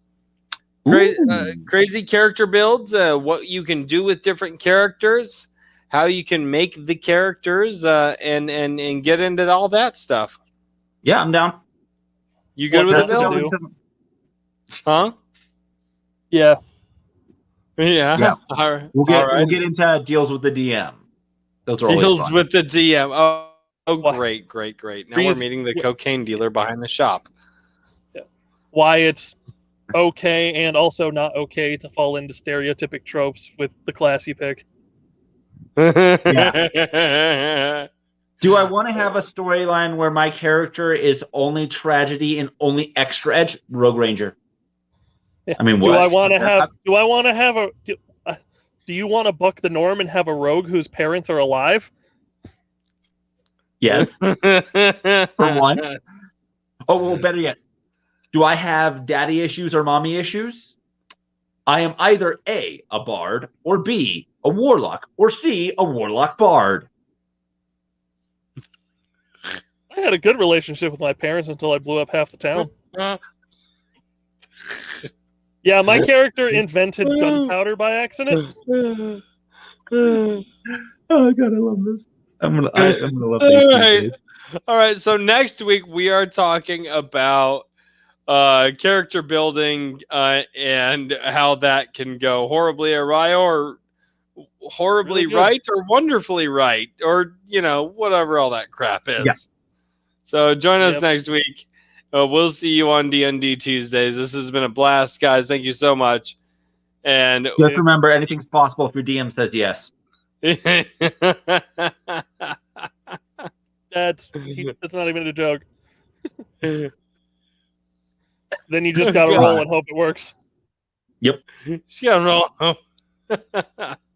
Let's just roll all for right. it. Have a good one, guys. We'll see you next Tuesday. Yep.